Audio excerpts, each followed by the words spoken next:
Hello everyone, कैसे हो आप सब। Welcome to science tuition hub. I hope सब अच्छे होंगे एंड मन लगा के पढ़ाई कर रहे होंगे। तो आज हम पढ़ेंगे atoms and molecules. Atoms and molecules chemistry का चैप्टर है ये, क्लास 9th का। पहले हम पढ़ेंगे एटम्स के बारे में, उसके बाद हम पढ़ेंगे मॉलिक्यूल्स के बारे में। पर उससे भी पहले हम देखते हैं हिस्ट्री। इसकी हिस्ट्री क्या बोलती है। हिस्ट्री बोलती है बच्चों, अराउंड 500 बीसी इंडियन फिलोसोफर महर्षि कनद। महर्षि कनद ने क्या बोला बच्चों।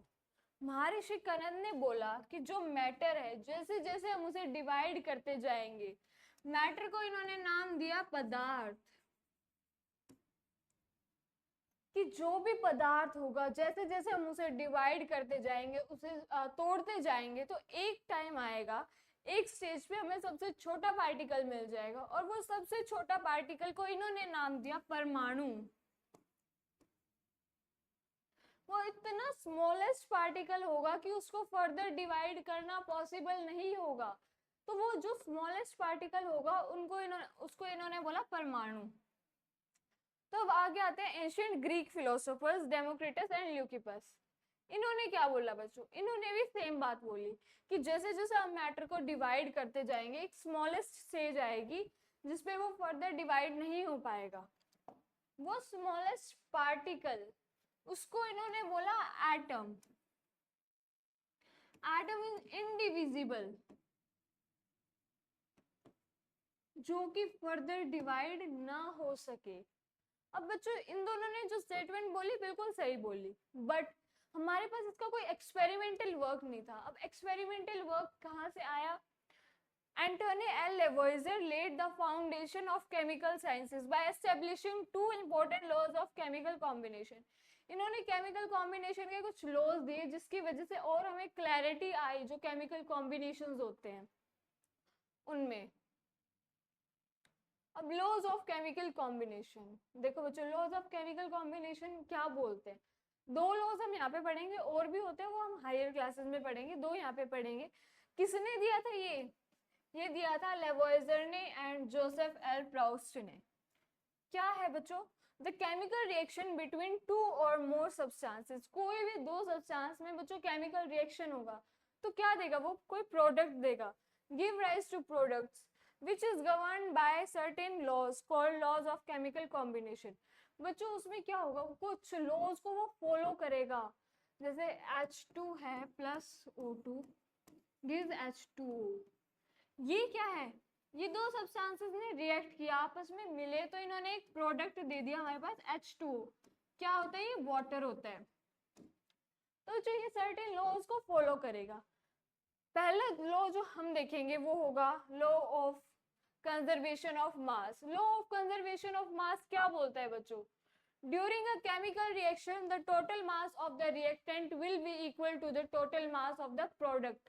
टोटल मास जो रिएक्टेंट में था उतना ही होगा। आपने law of conservation of energy सुना है कि energy is neither created nor destroyed. Energy की फॉर्म चेंज हो जाती है।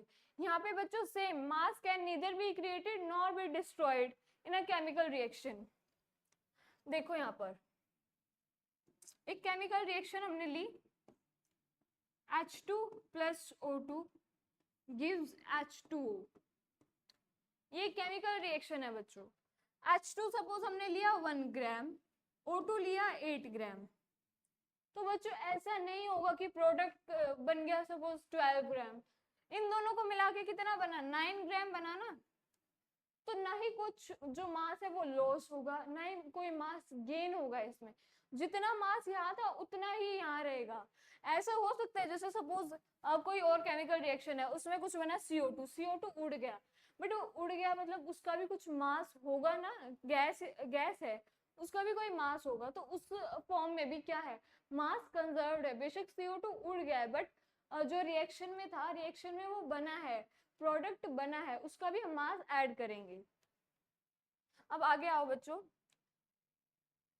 देखो हम इतनी देर से मास मास मास की बात कर रहे हैं, तो इससे अच्छा हो ना कि हमें सारे मासेस पता हो, क्योंकि जो हम आगे लॉ बढ़ेंगे, जो लॉ ऑफ कांस्टेंट प्रोपोर्शन है उसमें मासेस का बहुत बड़ा रोल है।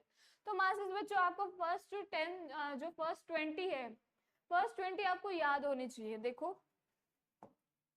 फर्स्ट पे आता है हाइड्रोजन, हाइड्रोजन का मास होता है 1। बच्चों एक ट्रिक होती है छोटी सी कि जैसे जो ओड है उनका मास कैसे निकाले, जो ओड नंबर वाले कि डबल करके 1 ऐड कर दो, और जो इवन वाले हैं उनका सिर्फ डबल कर दो। बट कुछ कुछ में थोड़ा वेरिएशन होता है, वो मैं अभी दिखाती हूँ। देखो सेकंड, ये क्या है बच्चों, ये एटॉमिक नंबर है, ये उनके सिंबल्स है, ये क्या है, एलिमेंट्स है। सेकंड पे आता है हीलियम, हीलियम का मास 4 एटॉमिक मास, तो 2 का डबल 4, 3 का डबल 6, बट 3 क्या है, ऑड है। देखो एक ये हमारे पास अलग आया था, 3 क्या है, ऑड है, तो 3 का डबल 6 प्लस 1 7। 4 क्या है, इवन है, बट इसमें 4 का डबल 8, और ये क्या आ रहा है 9, तो ये भी हमारे पास एक अलग आ गया। जो अलग आ गया उनको याद रख लो, बाकी की कि जो हमारा, जैसे हमें बोला कि बेरिलियम का बताओ, बेरिलियम का हमें बताया एटॉमिक नंबर 4 है, बट एक्सेप्शन में हमने याद कर लिया है, तो 4 का डबल 8 प्लस 1 9।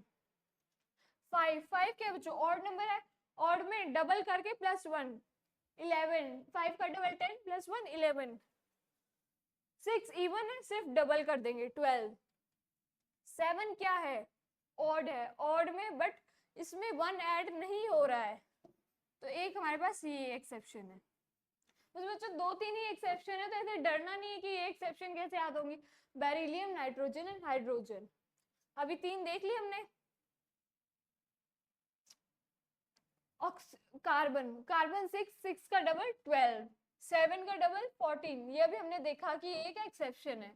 8 का डबल 16, 9 ऑड है, 9 प्लस 9 18 प्लस 1 20, 10 इवन है, 10 का डबल 20, 11 क्या है, ऑड है, प्लस 1 23। आगे बच्चों बेसिक है, जो हमने ट्रिक देखी है कि ऑड में डबल करके प्लस 1 कर देंगे और इवन में सिर्फ डबल करेंगे। तो यार फर्स्ट 20 बच्चों अच्छे से याद कर लो, ये आपके काम आएंगे। एक जहाँ पे चेंज है वो है क्लोरीन। क्लोरीन में बच्चों 35.5 याद रखना है, क्लोरीन का होता है 35.5, एंड आर्गन एंड कैल्शियम इन दोनों का होता है 40। कैल्शियम का भी 40 होता है, आर्गन का भी 40 होता है। तो 20 में 3-4 एक्सेप्शंस है, वो थोड़े ध्यान से एक बार आप अच्छे से देख लोगे, आपको याद हो जाएंगे। अब हम दूसरे लॉ पे आते हैं, लॉ ऑफ कांस्टेंट प्रोपोर्शन। ये बच्चों लेवोइजर ने बताया था, बट बाद में इसको प्रॉपर एक स्टेटमेंट दी थी प्राउस्ट ने। तो लेवोइजर ने क्या बोला, in a chemical reaction compounds always contain the same elements present in a definite proportion by mass irrespective of their source. बच्चों देखो इन्होंने क्या बोला, कोई रिएक्शन हुई, रिएक्शन से बना सपोज वाटर। बच्चों ये आप वाटर अपने घर के टैप से लो, पड़ोसी की टैप से लो, किसी इंडिया से लो, पाकिस्तान से लो, किसी भी कंट्री से लो, वाटर का फॉर्मूला यही रहेगा, डेफिनेट प्रोपोर्शन बाय मास, मास के रिस्पेक्ट में। देखो बच्चों 1 हाइड्रोजन का भी हमने ऊपर देखा कितना 1 AMU बोलते हैं बच्चों, इसकी यूनिट होती है AMU या फिर U, यूनिफाइड मास। तो ये क्या है, 2 हाइड्रोजन है, 2 हाइड्रोजन का कितना हो जाएगा 2 AMU। ऑक्सीजन, ऑक्सीजन का बच्चा होता है 8 एटॉमिक नंबर, ये आपको अच्छे से याद करने हैं। तो 8 का डबल कितना होगा 16, ये एक्सेप्शन में नहीं था। तो यहाँ पे हाइड्रोजन का हमारे पास आ गया 2, ऑक्सीजन का आ गया 16। इसको हम फर्दर सिंपल फॉर्म में ला सकते हैं 1:8। बच्चों ये वाटर का प्रोपोर्शन, ये आप कहीं से ले लो पानी, वाटर का प्रोपोर्शन यही रहेगा, वाटर का जो प्रोपोर्शन है वो चेंज नहीं होगा। हमने ये किससे निकाला, मास की हेल्प से। तो मास का बहुत बड़ा रोल है, मास अच्छे से याद करो बच्चों, मैं बार बार बोल रही हूँ। तो बच्चों ये आपका जो 1:8 है, ये आप कहीं से भी पानी लो, इट विल रिमेन सेम 1:8, वो कहीं भी चेंज नहीं होगा। ऐसा नहीं कि आपने साउथ अफ्रीका से पानी लिया तो वहां पे तो इसका रेशियो कुछ और आया है, यहाँ पे कुछ और आया है। irrespective of their source, कहीं से भी लो, it will remain same. This law was stated by Proust as in a chemical substance, the elements are always present in definite proportion by mass. Elements बच्चों ऐसा नहीं है कि H3O बोल दिया तो मैंने ये भी वाटर हो गया, नहीं, वाटर में जो एलिमेंट्स हैं जो एलिमेंट्स हैं और जितने हैं उतने ही रहेंगे। ऐसा नहीं होगा कि हमने एक हाइड्रोजन एक्स्ट्रा लगा दिया तो वो भी वाटर, वो कुछ भी बन जाएगा पर वाटर नहीं बनेगा। क्यों? क्योंकि इसमें एक हाइड्रोजन एक्स्ट्रा आ गया। तो वाटर में जो एलिमेंट्स हैं वही रहेंगे और उसी प्रोपोर्शन में रहेंगे। बच्चों जो हम बोल रहे हैं लॉ ऑफ कांस्टेंट प्रोपोर्शन, उसको हम बोल देते हैं लॉ ऑफ डेफिनिट प्रोपोर्शन भी हम उसे बोल देते हैं। आगे आओ, डाल्टन्स एटॉमिक थ्योरी। बच्चों अभी जो भी ये बोल रहे थे कोई भी इसका प्रॉपर एक्सप्लेनेशन नहीं दे पा रहा था। हम एटम के बारे में बात कर रहे थे बट प्रॉपर हमें एटम की एक्सप्लेनेशन नहीं मिल पा रही थी कि क्या क्या हो सकता है। तो जो डाल्टन है उन्होंने अपनी थ्योरीज दी एटम के बारे में। देखो पोस्टुलेट्स मतलब बच्चों जो इन्होंने हमें बताए, इन्होंने जो theory the, all matter is made up of very tiny particles called atoms. बच्चों जितना भी मैटर है हमारे सराउंडिंग में सब क्या बना हुआ है, छोटे छोटे छोटे छोटे एटम से बना हुआ है। अब इसका देखो, आपने इतना बड़ा घर बनाया, इतना बड़ा घर बनाया आपने, उसमें और एक ब्रिक बाहर रखी है। अब उस एक ब्रिक का मैटर करोगे कि ये चीज यहाँ पे है, बट उस एक ब्रिक को जब हमने बहुत सारी ब्रिक से मिलाया तभी हमारा पूरा घर बना, पूरी बिल्डिंग बनी, पूरा स्ट्रक्चर तैयार हुआ। तो बच्चों ऐसे ही एटम्स, अगर आप ये सोच रहे हो कि बहुत छोटा है इसका क्या फर्क पड़ेगा, तो नहीं, ये छोटा सा एटम ही बहुत सारे एटम्स के साथ मिलके कोई भी मैटर बना रहा है। तो क्या होता है, वेरी टाइनी पार्टिकल्स। बच्चों बहुत छोटे होते हैं, बहुत हाई माइक्रोस्कोप से भी नहीं दिखाई देते थे। अब मॉडर्न टेक्निक्स आ चुकी है तो अब ये विजिबल होते हैं। Atoms are indivisible particles. बच्चों एटम्स को फर्दर डिवाइड नहीं किया जा सकता।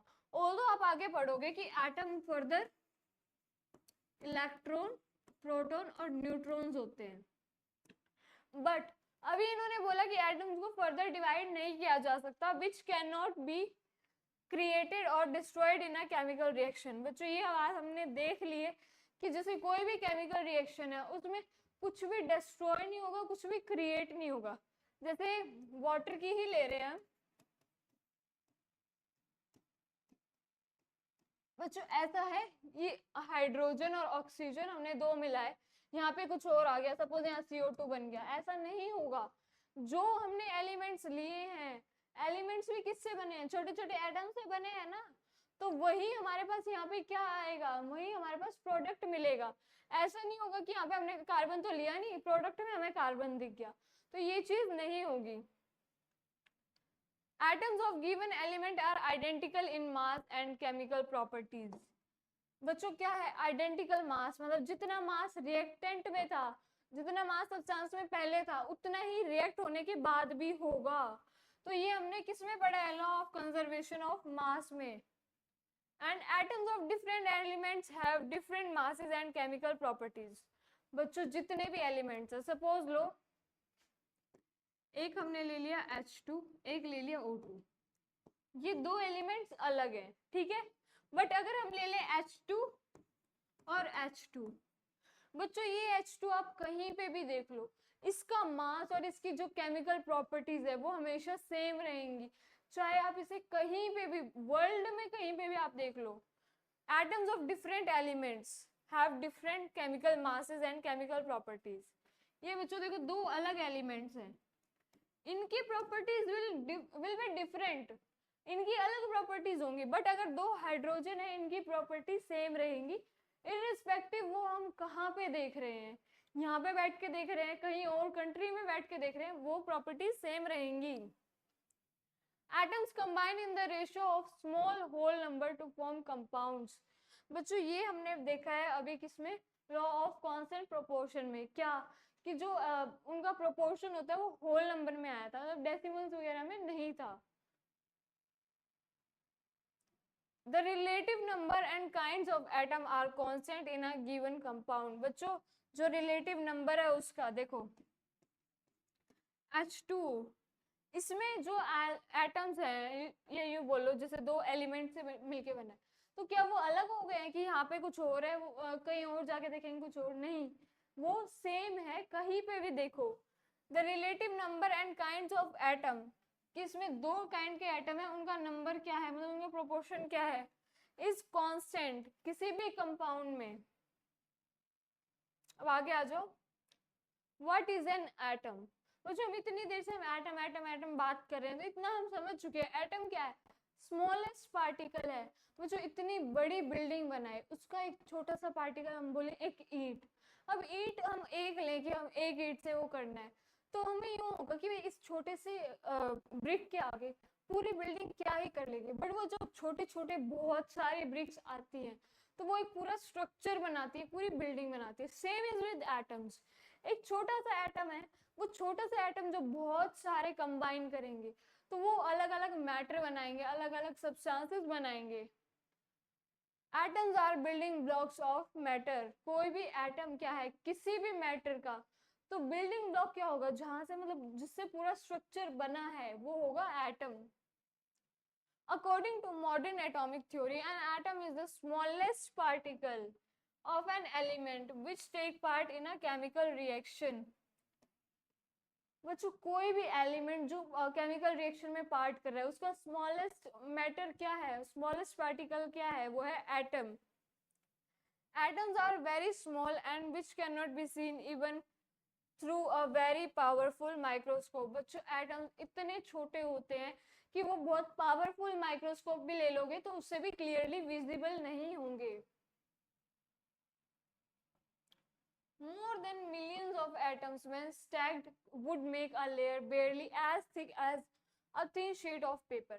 बच्चों आप बहुत सारे पार्टिकल्स ले लो, मतलब मिलियंस में आप बिलियंस में पार्टिकल लोगे तब वो एक बिल्कुल पतली सी शीट बनाएगी पेपर की।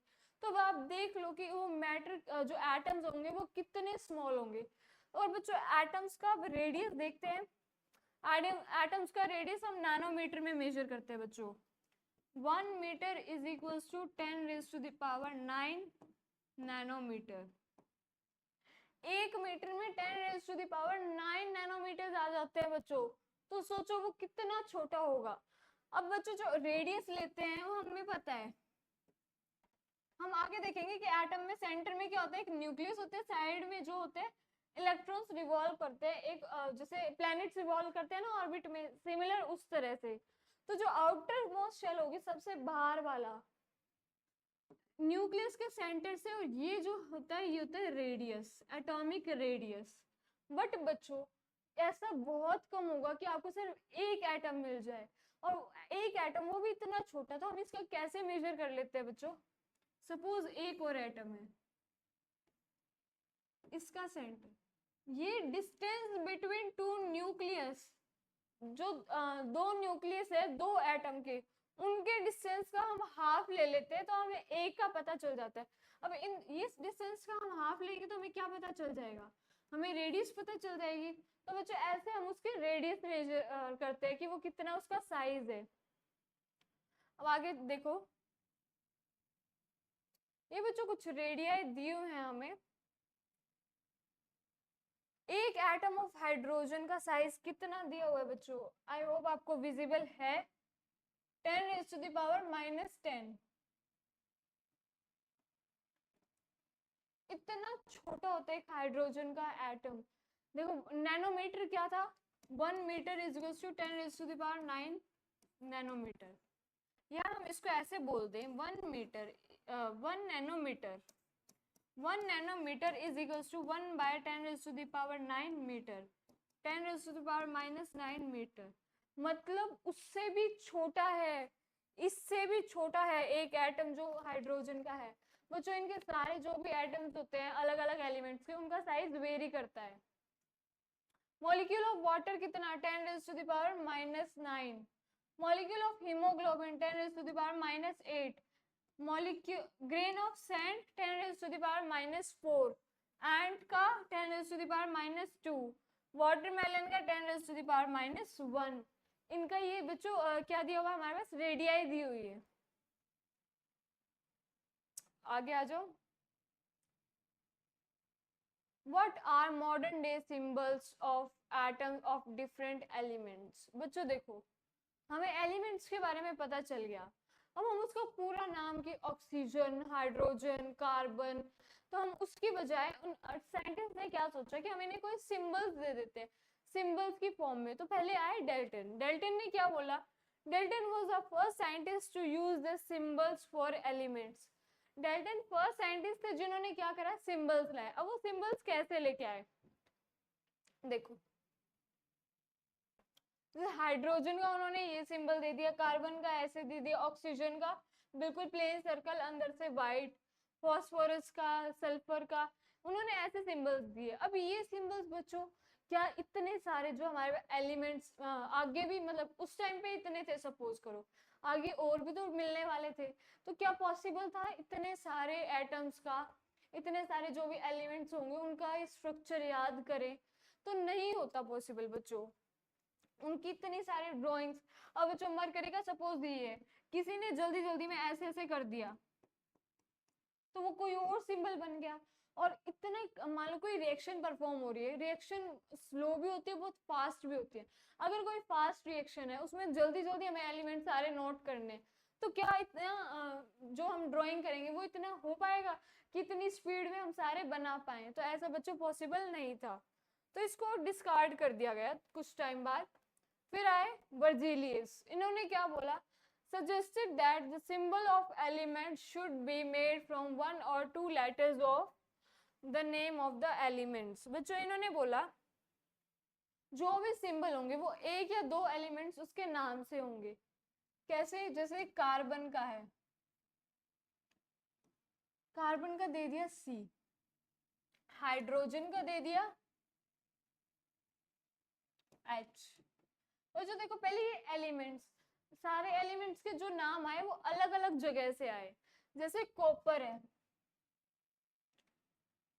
कॉपर का नाम जहां से उसकी डिस्कवरी हुई, प्लेस के बेसिस पे रख दिया, उसकी डिस्कवरी हुई किप्रस से, तो प्लेस के उससे उसका नाम रख दिया कॉपर। किस, बहुत सारे एलिमेंट्स का नाम किसके बेस पे रख दिया, उनके कलर के नाम पे। जैसे येलो कलर से गोल्ड का जो नाम रख दिया वो रख दिया गोल्ड।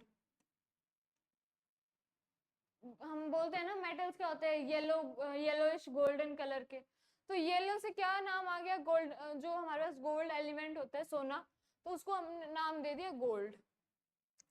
तो बच्चों अलग अलग नाम थे, तो इन नाम को हम वेरीफाई कैसे करें। अब सपोज इंडिया में हम इसे गोल्ड बोल रहे हैं, कोई दूसरी कंट्री में इसे कुछ और बोल रहे हैं, तो ऐसे तो जब साइंटिस्ट मिलेंगे, जो डिस्कवरीज होंगी उसको समझने में दिक्कत आएगी, तो उसके लिए इंट्रोड्यूस हुए IUPAC।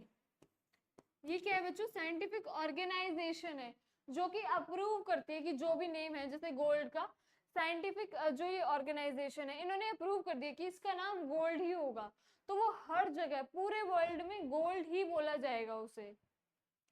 तो इसकी फुल फॉर्म क्या है बच्चों, इंटरनेशनल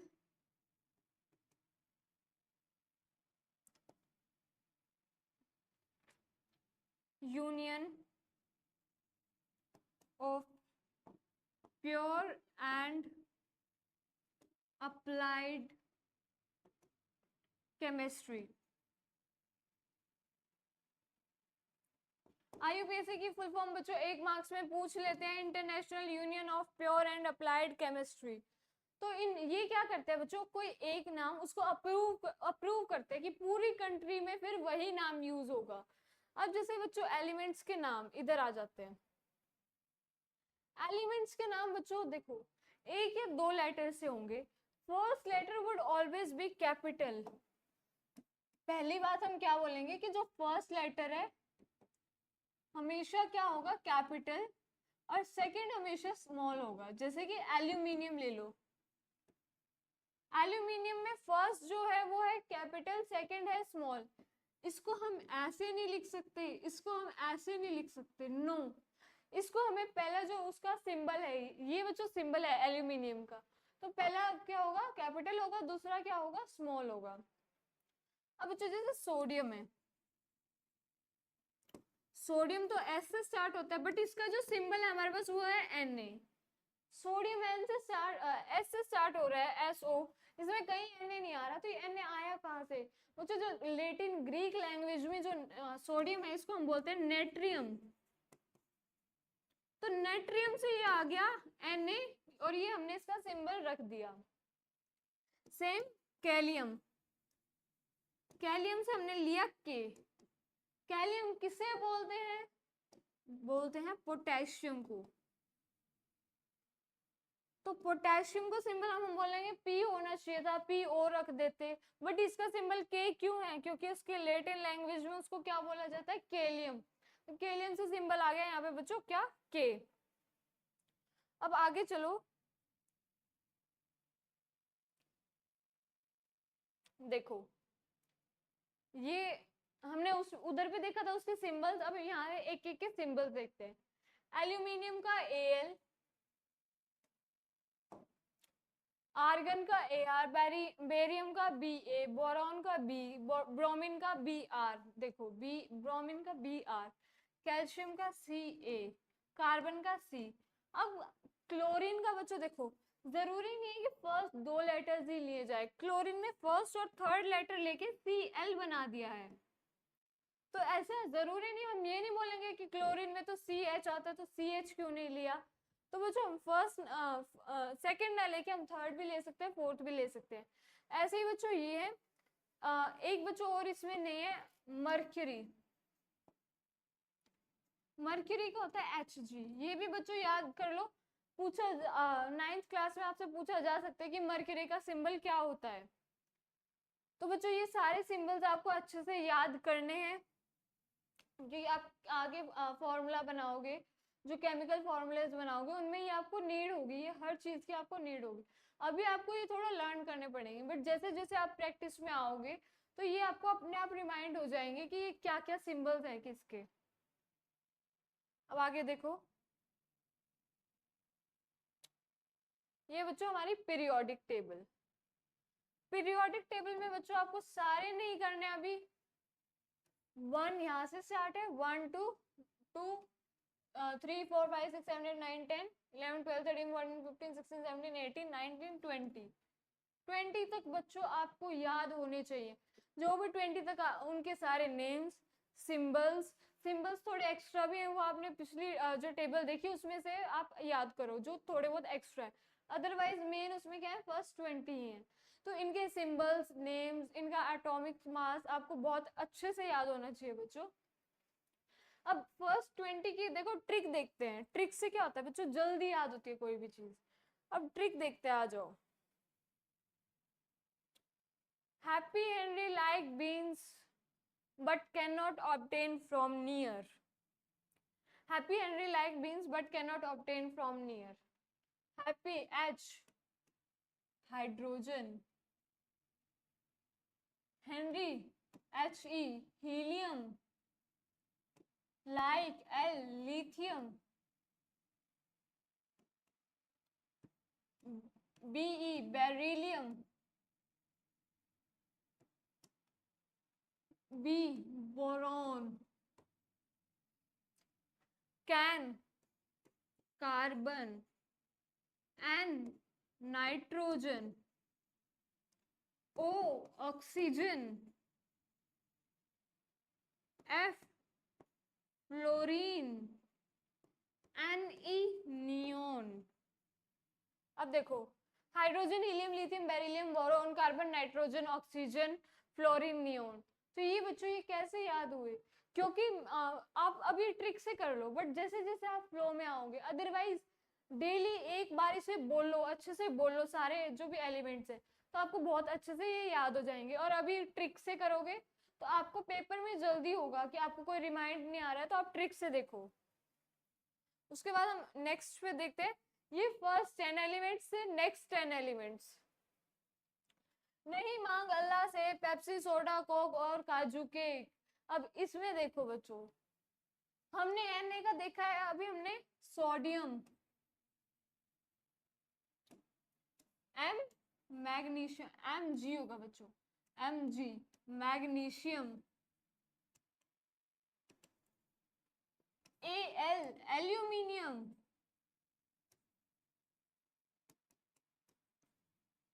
S होगा सिलिकॉन, P फॉस्फोरस। बच्चों कई बार मिस्टेक क्या हो जाती है, P से होता फॉस्फोरस है, हम मान लेते हैं P से पोटेशियम, कि पोटेशियम का क्या होगा, फॉस्फोरस का और पोटेशियम में कंफ्यूज हो जाते हैं क्योंकि दोनों पी से है, हम गलती से पोटेशियम का सिंबल बोल देते हैं पी, बट पी सिंबल है फॉस्फोरस का, पोटेशियम का सिंबल क्या है K. Pepsi, soda, phosphorus, sulphur, sodium, magnesium, aluminium, silicon, phosphorus, sulphur, chlorine, Cl, Ar, argon, K, potassium, Ca, calcium. बच्चों देखो फर्स्ट 20 अभी आपको याद करने, ट्रिक से आपको और जल्दी याद होंगे, अगर आप कंफ्यूज भी हो जाते हो ट्रिक आपको जल्दी याद हो जाती है, तो इनसे आप याद करो, बहुत अच्छे से इनकी प्रैक्टिस करो डेली, लिख लिख के, बोल बोल के। अब आ गया हो एटॉमिक मास। अब बच्चों हम इतने सारे एटम्स पढ़ रहे हैं तो डेफिनेटली इनका कुछ मास भी होगा, जितने भी हम एटम्स देख रहे हैं उनका सबका अपना एक कैरेक्टरिस्टिक मास होता है बच्चों। हाइड्रोजन है उसका अलग मास होगा, हीलियम उसका अलग, बोरॉन, एल्यूमिनियम सबका अपना अपना मास होता है। Dalton's atomic theory proposed the idea of atomic mass, जो हमने कंजर्वेशन ऑफ मास पढ़ा था कि मास can neither be created nor be destroyed. इसका मतलब क्या, जो भी एलिमेंट्स थे जो एटम से बने थे उनका कोई ना कोई मास होगा। Explain the law of constant proportion so well, वो जो हमने कांस्टेंट प्रोपोर्शन जो देखा था लॉ, उसमें हमने क्या देखा था, H2O का देखा था ना, 1:88। तो ये किससे आया था, ये हमने मास के थ्रू ही निकाला था ना। The mass of an atom of an element is called its atomic mass। वो जो एटॉमिक मास हम पढ़े आ रहे हैं बट हमने ऊपर देखा है एटॉमिक मास, तो जितने भी फर्स्ट 20 हैं कम से कम उनका एटॉमिक मास आपको बहुत अच्छे से याद हो। In 1961 IUPAC have accepted atomic mass unit U। बच्चों इसे को बोल AMU भी बोल देते हैं, AMU एटॉमिक मास यूनिट, या फिर हम U भी लिख देते हैं, U मतलब यूनिफाइड मास बोलते हैं, to express atomic and molecular mass of an element और एंड कंपाउंड्स। जो एलिमेंट्स और कंपाउंड का मास हम AMU भी लिख देते हैं या फिर सिर्फ U भी लिख सकते हैं, दोनों का सेम ही होता है, उसे हम बोलेंगे एटॉमिक मास यूनिट, ये होता है unified mass. Atomic mass unit is defined as quantity of mass equal to 1/12 of mass of an atom of carbon 12। अब बच्चों ये चीज ध्यान से समझो, देखो सपोज करो आपके पास क्या है, उस टाइम तक बच्चों हमारे प्रॉपर टेक्निक नहीं थी कि एक एक एलिमेंट का मास कैसे पता करें, तो एक पहले एक्टिविटी देखते हैं हम। सपोज ये एक तराजू है, प्लीज मेरी ड्राइंग पे नहीं जाएं बच्चों, एक तराजू है, इसमें हमने वाटरमेलन रखा, इधर हमें एप्पल। अब हमें दोनों का ही मास नहीं पता है, हमने क्या करा, वाटरमेलन को 6 पीसेस में डिवाइड कर दिया। हमने वाटरमेलन को 6 पीसेस में डिवाइड करा, हमने एक पीस यहाँ रखा, हमने वाटरमेलन का एक पीस यहाँ रखा और यहाँ पे क्या थी, एप्पल थी ना। अब बच्चों क्या हुआ, देखो एक पीस यहाँ रखा, ये ना नीचे हो गया और एप्पल ऊपर, मतलब क्या कि इसका वेट ज्यादा है। तो अब हमने क्या करा, हमने वाटरमेलन को 6 की बजाय 8 पीसेस में वो कर दिया, कट कर दिया। ये हमारा वही तराजू, यहाँ पे एप्पल, थोड़ा अच्छे से बनाएंगे, ये एप्पल है, इधर क्या है, वाटरमेलन है। पहले हमने इसे 6 पीसेस में डिवाइड किया था, अभी हमने इसे किस में कर दिया, 12 पीसेस में डिवाइड कर दिया। हमने 12 पीसेस में डिवाइड किया, एक पीस हमने यहाँ पे रखा, तो हमें क्या दिखा, हमें दिखा कि ये दोनों क्या इक्वल हो गया, मतलब इक्वल हो गया, मतलब 1 पीस ऑफ जो वाटरमेलन है उसका मास क्या हो गया, इक्वल हो गया किसके, एप्पल के। तो ऐसे ही बच्चों मतलब एक उससे हमने क्या निकाल दिया, हमने रिलेटिव मास ले लिया। तो उस टाइम पे बच्चों हमें सारे एलिमेंट्स के मास नहीं पता थे, निकालना बहुत मुश्किल था। तो पहले हमने ऑक्सीजन करा था, बट ऑक्सीजन हमने क्यों लिया था, क्योंकि सारे एलिमेंट्स उसे कंबाइन कर रहे थे। बट उसके बाद हमने लिया कार्बन। कार्बन का देखो mass of one carbon atom किसके इक्वल बच्चों, 12 AMU। हमने बता दिया कि mass of one carbon atom is equals to 12 AMU। तो अगर हमें 1 AMU निकालना है तो कैसे होगा, 1/12 of mass of one carbon atom. Carbon कौन सा ले रहे हैं बच्चों, C12। C12 क्या बच्चों, देखो C13 भी होता है, C13 भी होता है, C14 भी होता है, ये होता है आइसोटोप्स। तो आइसोटोप्स हम नेक्स्ट चैप्टर में पढ़ेंगे। अभी हम उन्होंने लिया C12 का, C12 सबसे कॉमन होता है। तो C12 का देखो हमने 1 AMU निकाल दिया कि 1 AM is equals to 1/12 of mass of one carbon atom, 1 C12 carbon atom. अब बच्चों सपोज करो यहाँ पे वाटरमेलन या एप्पल नहीं है, यहाँ पे क्या है, यहाँ पे हमने लिया हाइड्रोजन का एटम। पहले हम हाइड्रोजन का निकालेंगे। यहाँ पे हमने लिया एक हाइड्रोजन एटम,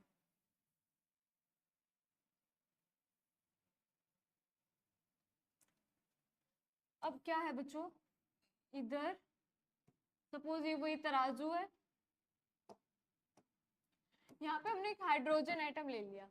अब हमने कार्बन को जैसे 12 पीसेस में हमने बोल दिया कि 12 है AMU, हमें पता चल गया 1 AMU मतलब 1/12।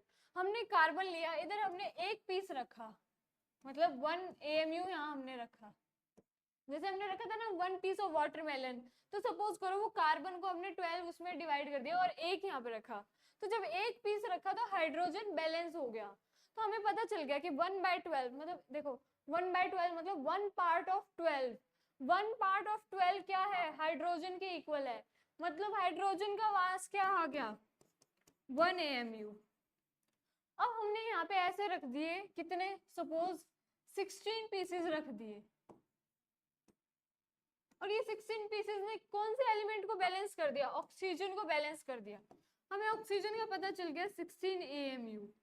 तो बच्चों ऐसे हमने एलिमेंट्स को यहाँ रखते गए और यहाँ पे उतने ही हम पीसेस रखते गए, जैसे हमने वाटरमेलन का देखा वैसे ही। तो जैसे ही वो बैलेंस हुआ, इसका मतलब उतना ही मास क्या है, उस एटम का मास हमारे पास आ गया, उसका एटॉमिक मास आ गया। तो हमने कार्बन को रेफरेंस लेके सबका एटॉमिक मास फाइंड आउट कर लिया। तो इसलिए हमने इसे बोला रिलेटिव एटॉमिक मास, की उसको रिलेट करके हमने यहाँ का मास फाइंड आउट कर लिया। अब बच्चों इधर आओ, 1 AMU और 1 U is equals to 1/12 of mass of an atom of C12। C12 मतलब बच्चों आइसोटोप ऑफ कार्बन, कार्बन 12। तो बच्चों देखो 1 AMU हमें पता चल गया, 1 AMU is equals to 1/12। तो 12 सपोज 12 AMU है तो इज इक्वल्स टू 12 AMU। अगर 16 है मतलब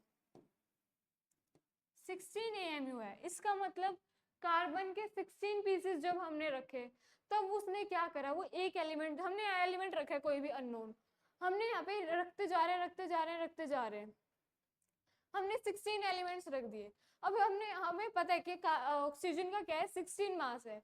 तो हमें यहाँ से पता चल गया कि वो वाला अननोन कौन सा है, ऑक्सीजन है। तो बच्चों ये हमने रिलेटिव एटॉमिक मास निकाला। अब आगे आओ, ये हमारी एनसीईआरटी में दिए हुए हैं बच्चे कुछ एटॉमिक मास, बट हमने पहले ही सारे एटॉमिक मासेस देख चुके हैं, तो ये इसकी हमें नीड नहीं है क्योंकि हमने पहले ही सारे एटॉमिक मास देख लिए हैं। हाउ डू एटम्स एग्जिस्ट, बच्चों देखो एक सिंगल एटम क्या है, कम एग्जिस्ट करता है। वो क्या करता है, या तो एलिमेंट्स की फॉर्म में, एलिमेंट्स कैसे, जैसे सपोज गोल्ड है, तो गोल्ड बच्चों क्या है, गोल्ड का फॉर्मूला होता है जैसे Ag होता है। तो ये सिंगल Ag एग्जिस्ट नहीं करेगा, ये बहुत सारे Ag करके क्या बना, एक गोल्ड का पूरा मैटर बना देंगे। तो most of the atoms of elements are very reactive and does not exist in free state. Reactive क्यों है बच्चों, क्योंकि वो स्टेबल नहीं है। स्टेबल नहीं है तो अपनी वो फ्री स्टेट में है जो होती है उनकी, उसमें एग्जिस्ट नहीं करेंगे। Only the atoms of noble gases बच्चों स्टेबल होती हैं, जैसे helium, neon, argon, krypton, xenon, radon, ये क्या होती है स्टेबल होती है। स्टेबल है तो अनरिएक्टिव है, ये रिएक्ट नहीं करेंगी and can exist in free state as a single atom. तो ये सिंगल एटम की फॉर्म में एग्जिस्ट कर लेंगी, बट सारे एलिमेंट्स जो सारे एटम्स है बाकी एलिमेंट्स के, वो क्या सिंगल स्टेट में एग्जिस्ट नहीं कर पाते। Atoms of all other elements combine together to form molecules or ions. बाकी एलिमेंट्स के क्या करेंगे, या तो मॉलिक्यूल्स बना लेंगे या आयंस बना लेंगे। अभी मॉलिक्यूल्स हम आगे पढ़ेंगे, आयंस भी पढ़ेंगे। मॉलिक्यूल बच्चों देखो, मॉलिक्यूल क्या बोलते हैं, एक से ज्यादा एटम का जब ग्रुप आ जाता है तो हम उसे मॉलिक्यूल बोल देते हैं। Molecule is in general a group of two or more atoms that are chemically bonded together. बच्चों देखो, एक एटम है, हाइड्रोजन का एक एटम है, ये सिंगल एग्जिस्ट नहीं कर सकता, ये एग्जिस्ट करेगा H2 की फॉर्म में, मतलब दो हाइड्रोजन के एटम्स जब मिलेंगे तब ये एग्जिस्ट कर सकता है। अब इसने ये क्या बना दिया, एक से ज्यादा एटम है तो इसने क्या बना दिया, ये मॉलिक्यूल बन गया। यहाँ पे H2 क्या है बच्चों, मॉलिक्यूल है। A molecule is the smallest particle of an element. कोई भी एलिमेंट बच्चों उसका स्मॉलेस्ट पार्टिकल, और अ कंपाउंड, कोई भी कंपाउंड, जैसे देखो एग्जांपल देखो, वाटर है H2, बहुत सारे H2 के मॉलिक्यूल्स होंगे, तभी एक बीकर है उसमें पानी है, उसमें मिलियंस ऑफ H2O के मॉलिक्यूल्स होंगे, तो सबसे छोटी यूनिट क्या है, वो मॉलिक्यूल है, H2O है। सबसे छोटा पार्टिकल यहाँ पे क्या है, H2O। बहुत सारे H2O ने एक कंपाउंड बना दिया, that is water, which is capable of an independent existence and shows all the properties of that substance। बच्चों हाइड्रोजन से हमने ऐसे देखो, ऑक्सीजन ऐसे, ऑक्सीजन ही ऐसे सिंगल एग्जिस्ट नहीं करेगा, एग्जिस्ट किसी और फॉर्म में कर जाएगा, बट इस फॉर्म में ये एग्जिस्ट नहीं करेगा, तो वही क्या बोले हैं, कैपेबल ऑफ इंडिपेंडेंट एग्जिस्टेंस। तो जब ये इस फॉर्म में है तो ये इंडिपेंडेंट एग्जिस्ट करे, मतलब एक मॉलिक्यूल भी एग्जिस्ट करेगा। Example, H2 is the smallest particle of water which shows all the properties of water। आगे आओ, molecules of elements and molecules of compound. हमने बच्चों पिछले चैप्टर में बहुत अच्छे से समझा था, एलिमेंट्स क्या होते हैं, सेम टाइप के, और कंपाउंड्स में क्या होता है, कंपाउंड्स भी होते हैं सेम टाइप के, बट उसमें जो एक मॉलिक्यूल है उसमें क्या होगा, अलग अलग होंगे, जैसे कि H2O, NH3CO2। एलिमेंट्स कैसे बच्चों, जैसे हमने ले लिया Ag, इसमें सिर्फ गोल्ड गोल्ड होगा, Au सिर्फ सिल्वर सिल्वर होगा, तो ये सिंगल ऐसे नहीं करेगा, ये बहुत सारे Ag कंबाइन करेंगे। और देखो S8P4, ये फॉस्फोरस है, फॉस्फोरस एक सिंगल एग्जिस्ट नहीं कर सकता, जब 4 फॉस्फोरस मिलेंगे तब वो एग्जिस्ट करेगा। तो ये क्या है बच्चों, सेम एटम्स है, तो ये क्या बना रहे हैं, एलिमेंट। यहाँ पे अलग अलग एटम्स कंबाइन करके तो ये क्या बना रहे हैं, कंपाउंड बनाएंगे। The molecules of an element are constituted by same type of atoms. उसमें सेम टाइप के क्या होंगे, एटम्स प्रेजेंट होंगे बच्चों, O2, N2, H2, ये सारे क्या है, मॉलिक्यूल्स ऑफ एलिमेंट्स। बच्चों एक से ज्यादा एटम है तो क्या है, मॉलिक्यूल है, और क्योंकि सेम टाइप के हैं तो क्या है ये बच्चों, एलिमेंट्स बना रहे हैं। अगर वही एटम्स अलग अलग टाइप के कंबाइन कर रहे हैं तो ये क्या बना रहे हैं, कंपाउंड बना रहे हैं। Atoms of different elements join together in a definite proportion to form a molecule। वो जो डेफिनेट प्रोपोर्शन में ही करेंगे, CO2 है तो ये क्या बनना है, तो इसका रेशो क्या होगा, कार्बन का होता है 12, ऑक्सीजन का एक का होता है 16, तो दो का कितना हो जाएगा 32। इसको हम आगे सिंप्लीफाई करेंगे तो 6:16। तो बच्चों ऐसे इनको सिंप्लीफाई करेंगे तो इसका ये कांस्टेंट प्रोपोर्शन है। हम ऑक्सीजन को कहीं पे भी देखें, it will exist in this proportion only. अब आगे आओ, एटॉमिसिटी। बच्चों एक चीज और, हम इन्हें होमो एटॉमिक भी बोल देते हैं। होमो मीन्स सेम, यूनिफॉर्म, एक ही तरह के एटम्स प्रेजेंट है। दीज आर हेटेरोएटॉमिक, डिफरेंट टाइप के एटम्स इसमें क्या है, प्रेजेंट है। तो होमो एटॉमिक और हेटेरोएटॉमिक भी बोल देते हैं बच्चों। आगे आओ, atomicity. The number of atoms present in one molecule of an element is called its atomicity. बच्चों एक मॉलिक्यूल में जितने भी एटम्स प्रेजेंट हैं वो होगी इसकी एटॉमिसिटी। जैसे O2 है, दो एटम्स प्रेजेंट है ना, ये एक मॉलिक्यूल है, इसमें दो एटम्स प्रेजेंट है ऑक्सीजन के, तो ये इसकी एटॉमिसिटी क्या है, 2। क्या है ये, डायएटॉमिक। अभी आगे देखो,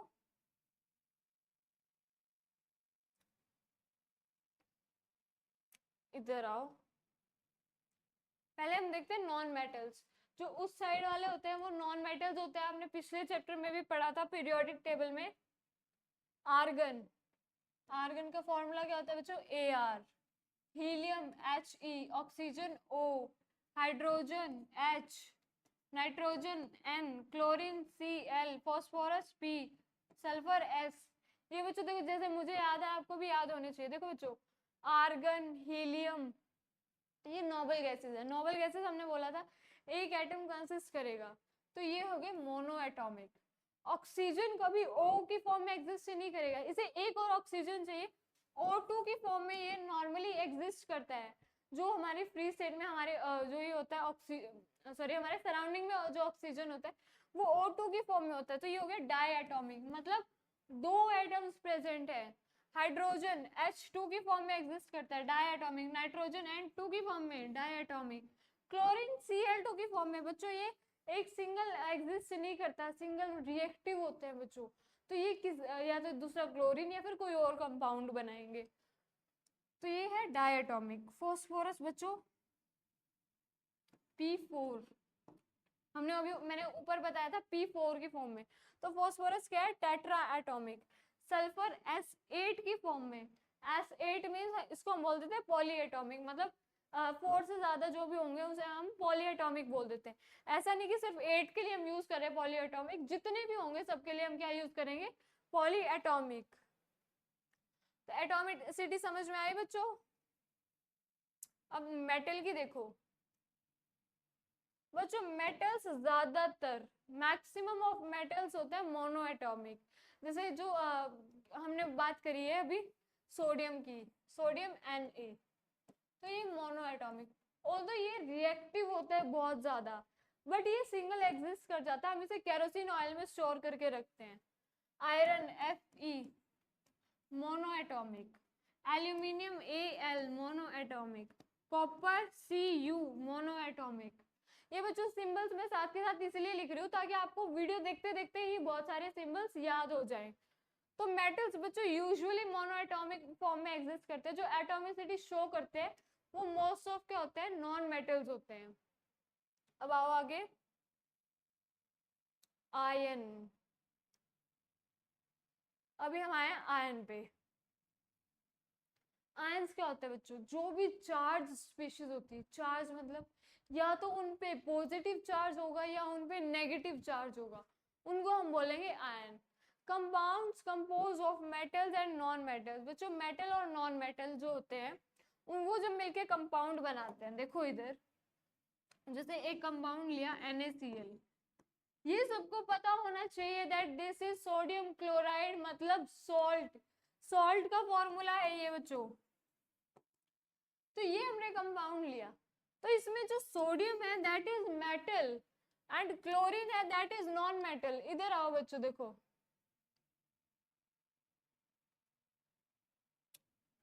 ये हमारी पीरियोडिक टेबल।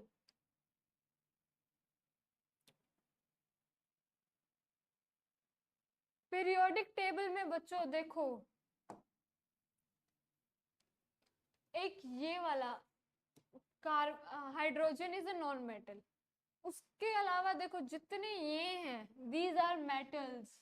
ये आप आगे पढ़ोगे that these are transition metals, but अभी वो आपके काम का नहीं है। अभी आप ये देखो ये सारे मेटल्स हैं, ये नॉन मेटल्स, ये मेटलॉइड्स। ये मेटेलॉइड्स हैं। ये जो हमने बोला था कौन सी, जो स्टेबल होती हैं, हेलोजन गैसेस, ये सारी गैसियस फॉर्म में एग्जिस्ट करती हैं। Sorry not halogen, these are halogens, these are noble gases, ये वाले होते हैं हेलोजन। तो ये सारे नॉन मेटल्स हैं और ये सारे मेटल्स हैं। अब आओ,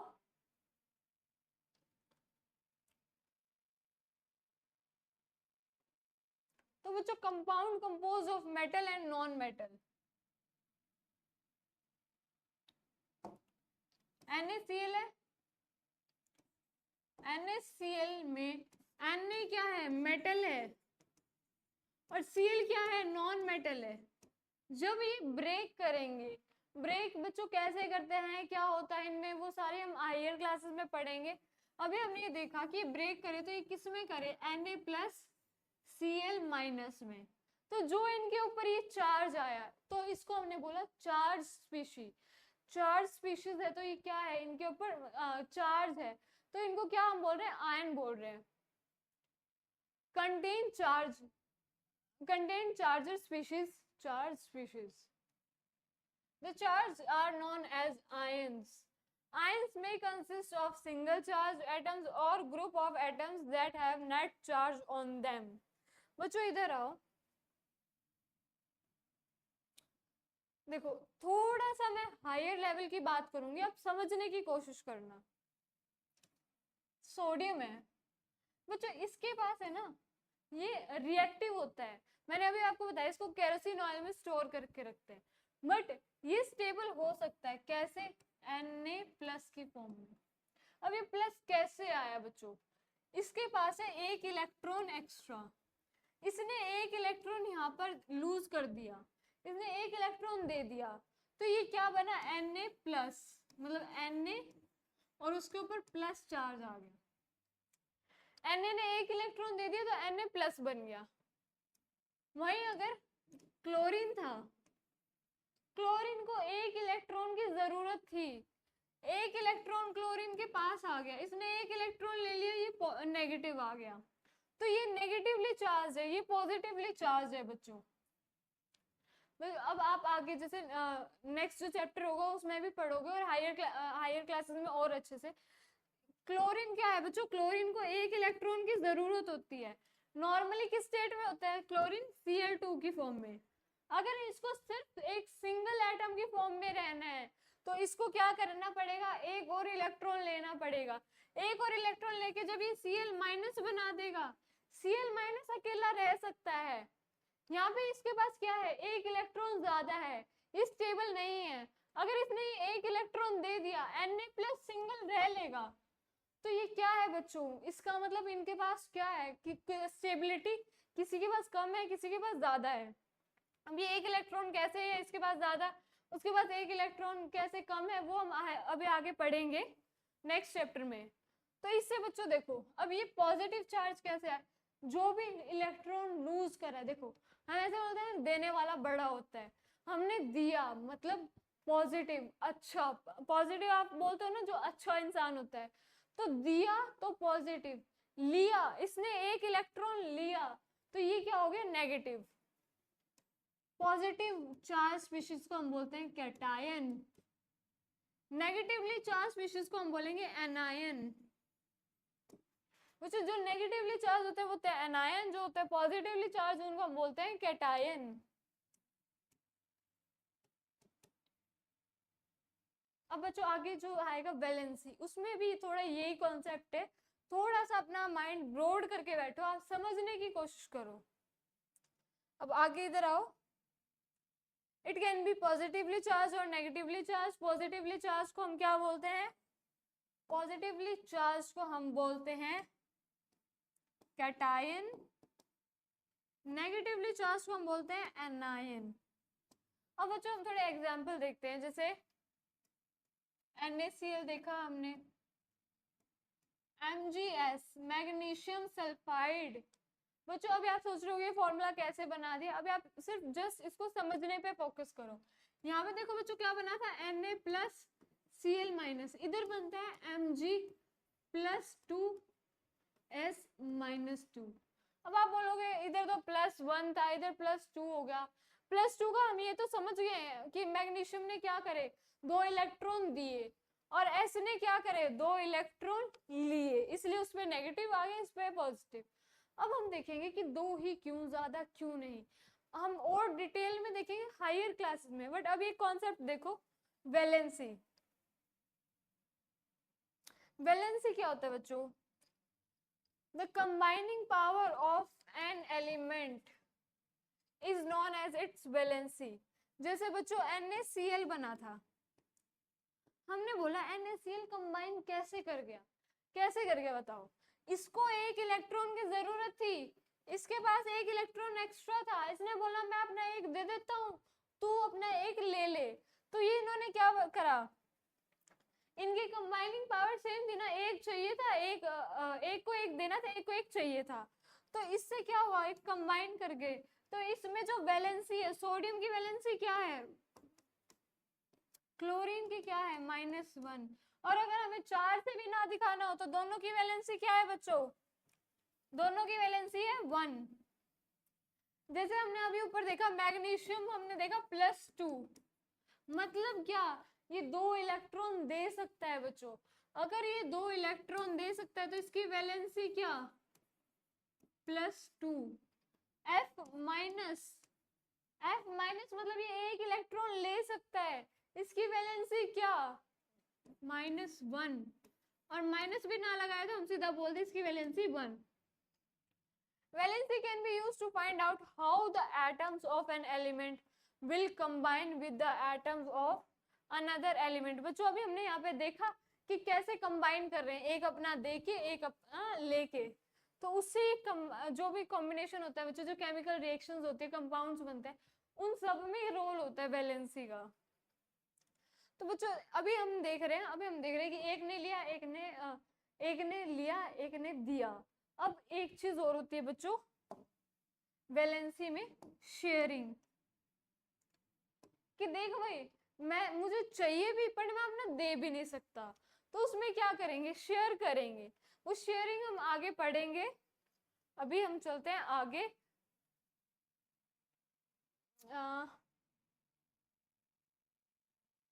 ये देखो, देखो बच्चों, ये जितने भी हैं, इधर देखो, 2 तरह के आयंस हैं, एक तो सिंपल आयन, एक इधर दे रखा है पॉली एटॉमिक आयन। बच्चों सिंपल आयंस में क्या होते हैं, जैसे जो भी मैंने बताया सिंपल आयन में जैसे Na+, Mg+2, Cl-। एक होते हैं poly atomic ions. Poly atomic ions क्या बच्चों, उसमें कई एटम्स होते हैं, जैसे OH-। तो ये माइनस का जो चार्ज है ये सिर्फ H पे नहीं है, ये पूरे OH पे है माइनस का चार्ज। CO3 2-। तो जो ये 2- चार्ज है ये सिर्फ ऑक्सीजन पे नहीं है, ये पूरे इस पे है, CO3 पे पूरे पे माइनस का चार्ज है। तो ये क्या हो गया, पॉली एटॉमिक आयंस, एक से ज्यादा आयंस हैं, तो इसको हम क्या बोल रहे हैं, पॉली एटॉमिक। अब इधर देखो, ये हमारे पास मोनो एटॉमिक है, ये पॉली एटॉमिक्स है। जो ये देखो प्लस है, प्लस मतलब यहाँ पे 1 भी है बच्चों, 1 हम लिखे या ना लिखे इट डजेंट मैटर। तो बच्चों ये सारे आपको बहुत अच्छे से याद करने, क्योंकि ये यूज होंगे फॉर्मूला मेकिंग में। जैसे देखो हमने ऑक्साइड बोला, ऑक्साइड का है -2, मतलब इसकी वैलेंसी क्या है 2। सल्फाइड 2-, मतलब इसकी वैलेंसी क्या है 2। ये क्या कर सकता है, 2 ले सकता है, 2- है ना, तो 2- में क्या कर सकता है, ये 2 लेने की कैपेसिटी रखता है। मैग्नीशियम 2+ है, प्लस मतलब 2 देने की कैपेसिटी। दे के क्या कर रहे हैं बच्चों, वैलेंसी हम जो ये पढ़ रहे हैं कि वो 2 दे रहे हैं, 2 ले रहे हैं, क्या हो रहा है बच्चों, इनसे उसमें स्टेबिलिटी आ रही है। जैसे हमने बोला ऑक्सीजन कभी भी इस फॉर्म में एग्जिस्ट नहीं करता, वो O2 की फॉर्म में एग्जिस्ट कर रहा है, तो O की फॉर्म में एग्जिस्ट क्यों नहीं कर रहा, क्योंकि बच्चों वो स्टेबल नहीं है।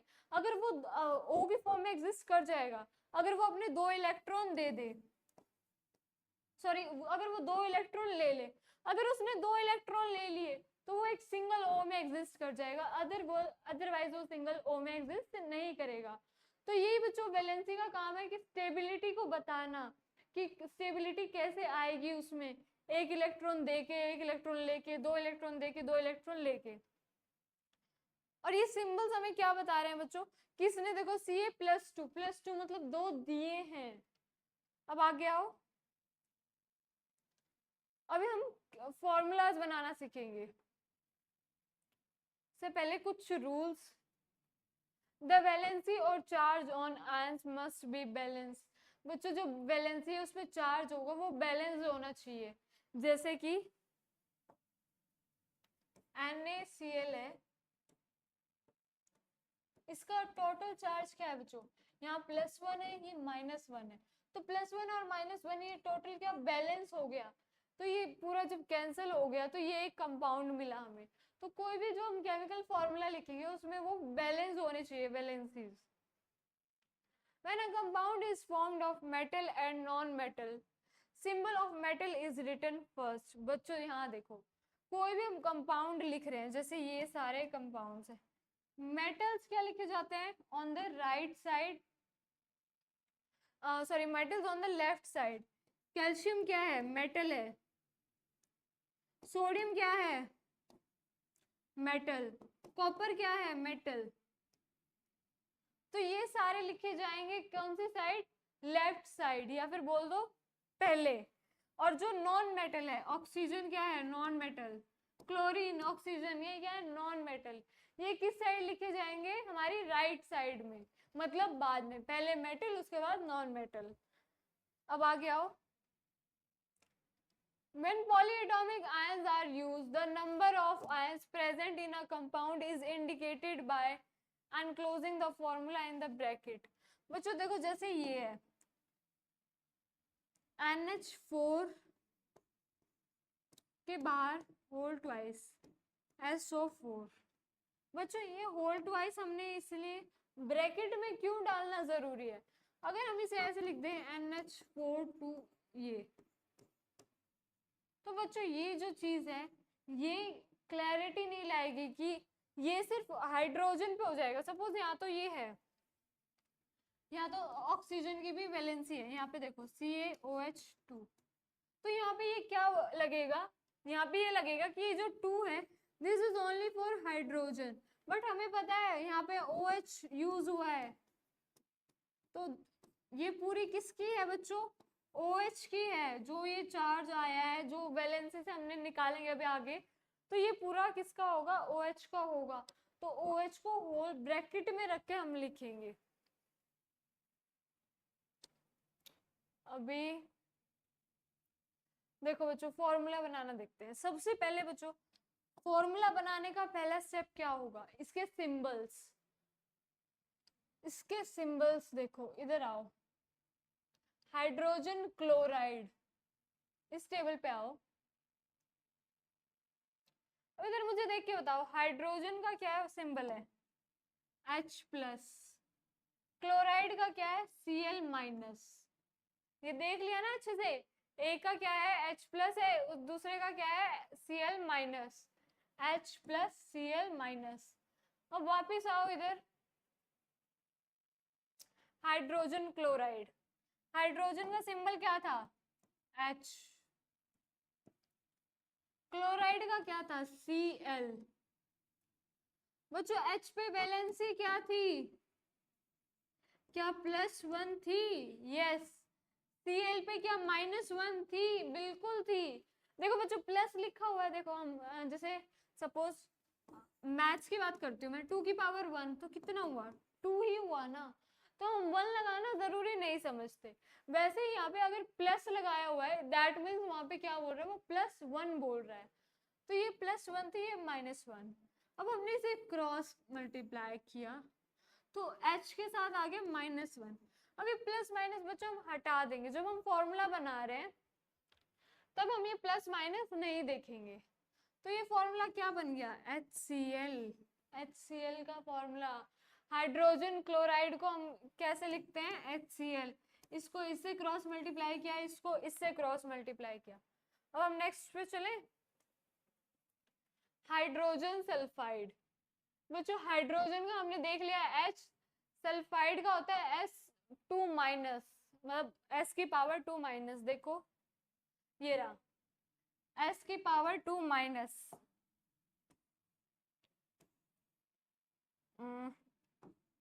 S की पावर 2 माइनस। और हाइड्रोजन का हमने पहले ही देख लिया क्या, 1 और H।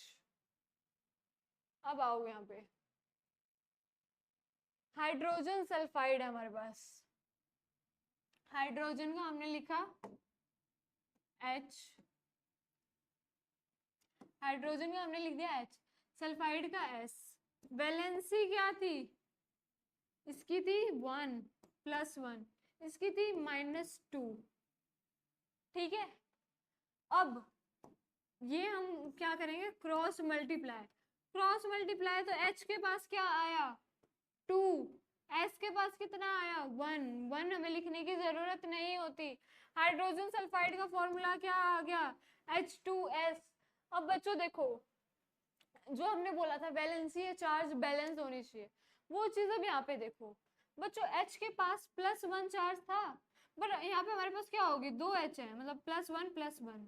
और H के पास कितना चार्ज था, -2, -2। +1 + 1 को हम +2 लिख दें, और इधर ही आ गया -2, तो ये टोटल कैंसिल हो गया, मतलब क्या हो गया, चार्ज बैलेंस हो गया। अब आगे आओ, अब हम वहां पे नहीं जाएंगे, अब हम इधर ही देखेंगे। कार्बन का होता है बच्चों C, टेट्रा भी छोड़ो, अभी देखो क्लोराइड, क्लोराइड का होता है Cl। कार्बन की वैलेंसी होती है बच्चों 4। कार्बन के बारे में आगे आपको पता चलेगा कार्बन कितना इंपॉर्टेंट है। तो यहाँ पे कार्बन की वैलेंसी होती है कितनी, 4। क्लोरीन की वैलेंसी हमें पता है -1, अभी हम साइन को नहीं देखेंगे, हम लिखेंगे सिर्फ 1। अब हम क्या करेंगे, इसे क्रॉस मल्टीप्लाई कर रहे हैं। क्रॉस मल्टीप्लाई करा तो C के पास क्या आया, C के पास आया 1, Cl के पास क्या आया, Cl4। अब आप बोलोगे इसको ब्रैकेट में डालें या ना डालें, नहीं डालने की जरूरत बच्चों। क्यों नहीं डालने की जरूरत, क्योंकि यहाँ पे सिर्फ सिंपल आयन है, एक ही आयन है, तो 4 हमें पता चल रहा है किसका है, क्लोरीन का ही है 4। तो ये क्या हो गया, CCl4। टेट्रा क्लोराइड, टेट्रा मतलब 4, क्या हमारे पास आ गए 4 क्लोराइड। अब देखते हैं इसका चार्ज बैलेंस हुआ कि नहीं, कैसे देखे बच्चों। कार्बन की वैलेंसी है 4, 4 प्लस में होता है, कार्बन की वैलेंसी है 4, क्लोरीन की एक की कितनी है, -1, तो 4 क्लोरीन की कितनी होगी, -1 -1 -1। इनको अगर हम टोटल करें मैथ्स में तो कितना, -4 आ जाएगा। अब इधर है +4, इधर है -4, कैंसिल हो गया, तो टोटल चार्ज क्या है यहाँ पे, बैलेंस है। अब आगे फॉर्मूला देखते हैं, एल्यूमिनियम ऑक्साइड। एल्यूमिनियम का सिंबल क्या, Al। ऑक्साइड का बच्चों मैंने जब आपको बता रही थी तब बताया था, ऑक्साइड देखो, ऑक्सीजन का जो होता है वो होता है ऑक्साइड, तो इधर हम लिखेंगे O। ऑक्सीजन का हमें पता है ना O होता है। एल्यूमिनियम का क्या होता है बच्चों, +3 होता है। ऑक्साइड का क्या होता है, -2 होता है। अगर आपको यकीन नहीं आता है तो आ जाओ यहाँ पे, एल्यूमिनियम का देखते हैं, एल्यूमिनियम +3, ये देखो बच्चों। और ऑक्साइड का क्या होगा, -2। तो हम क्या सही जा रहे थे, बिल्कुल सही जा रहे थे हम। अब इधर देखो, एल्यूमिनियम का बच्चों +3, ऑक्साइड का -2, इसको हमने किया क्रॉस मल्टीप्लाई, ये क्या है, वैलेंसी है। तो एल के पास कितना आया 2, ऑक्साइड के पास कितना आया 3, तो ये क्या फॉर्मूला बन गया, Al2O3, एल्यूमिनियम ऑक्साइड। अब आगे आओ, और बच्चों चार्ज बैलेंस आप कोई भी आप कंपाउंड उठा के देख लेना, सब में चार्ज क्या होगा, बैलेंस मिलेगा। सोडियम कार्बोनेट, सोडियम का फॉर्मूला होता है Na, कार्बोनेट का बच्चों होता है CO3 2 जो उसके ऊपर पावर आती है, Na का होता है +1। ये बच्चों जितनी ज्यादा प्रैक्टिस करोगे, प्रैक्टिस से आएगा आपको ये चीजें। तो Na का हमने लिख दिया +1 सोडियम, कार्बोनेट का होता है CO3 2 ये आपके उस टेबल में दिया हुआ है, आपको याद करना है। तो Na2 CO3 के बाहर क्या है 1 CO3, ये क्या आ गया सोडियम कार्बोनेट Na2CO3 हमारे पास आ गया। Ca के साथ क्या था, CO3 के साथ क्या था 1, तो 1 हम लगाए ना लगाए उसकी जरूरत नहीं पड़ती है। Molecular mass and formula unit mass, बच्चों हमने अभी एटम्स का मास देखा, अब मॉलिक्यूल्स हमें पता है क्या होते हैं। एक से ज्यादा एटम हो गया तो क्या हो गया, मॉलिक्यूल हो गया। एक से ज्यादा कोई भी एटम हम बोलेंगे मॉलिक्यूल। ये सारे क्या हैं बच्चों, सारे के सारे ये क्या है मॉलिक्यूल, क्योंकि एक से ज्यादा एटम है। मॉलिक्यूलर मास को हम क्या बोलेंगे, mass of all the atoms in a molecule of a element और compound is known as molecular mass. मैं लिखती हूं, mass of all the atoms in an element or compound is called molecular mass। देखो mass of all the elements, पहले sorry all the atoms, पहले हम O2 लेते हैं, एक ऑक्सीजन दो ऑक्सीजन, दो से बना है ना O2। इन एन एलिमेंट, ये बच्चों ये वाले एलिमेंट्स है, ये वाले कंपाउंड हम बहुत अच्छे से समझ चुके हैं। तो देखो पहले हम ऑक्सीजन, हमें एक ऑक्सीजन का पता है 16, इसका बच्चों एटॉमिक नंबर होता है 8, 8 का डबल 16, ये हमारे पास है एटॉमिक मास। और ये भी क्या 16, इसका हमारे पास मॉलिक्यूलर वेट आ गया 32। अब हम इधर का देखते हैं, हमने लिया सपोज H2O, हाइड्रोजन का हमारे पता है कितना 1, 2 हाइड्रोजन का कितना होगा 2 हो जाएगा। ऑक्सीजन का हमें पता है 16, तो 16 + 2 कितना हो गया टोटल 18। ये किसका मॉलिक्यूलर मास आ गया, वाटर का।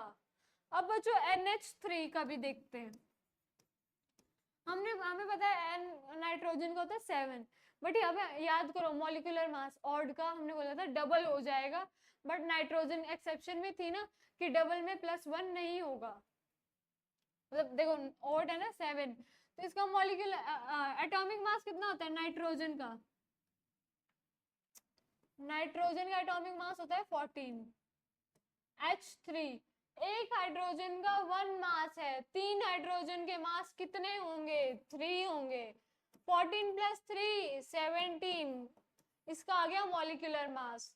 बच्चों आप कितने भी उसका मॉलिक्यूलर मास निकाल लो, कितने भी एलिमेंट्स, कितने भी कंपाउंड्स, ऐसे ही निकलेगा। अब क्या है formula unit mass, formula unit mass क्या है, सेम है बच्चों, बस फॉर्मूला यूनिट मास होता है आयनिक कंपाउंड्स के लिए। जैसे कि अब हम देखो फॉर्मूला यूनिट मास समझ रहे हैं, आयनिक कंपाउंड्स कौन से, जैसे NaCl, इसको बच्चों जब तोड़ोगे ना Na+Cl- चार्ज में टूटेगा। हमने ऊपर जितने भी पढ़े क्या सारे के सारे वो थे, क्या थे आयनिक कंपाउंड्स। हमने ये जो भी ऊपर देखे हैं अभी जितने भी हमने फॉर्मूले निकाले, सब में चार्जेस था ना, Na+ का चार्ज होता है, Cl का चार्ज होता है। हमने देखा था HCl H+ था, Cl- था, इन दोनों से मिलके ही बना है ना HCl। इन दोनों को जब हमने मिलाया तभी HCl बना। तो ये क्या है बच्चों आयनिक कंपाउंड्स। अब जब इनका चार्ज इनका मास निकालते हैं तो उसको हम बोल देते हैं फॉर्मूला यूनिट मास। बाकी चीजें दोनों सेम है, इन दोनों की यूनिट क्या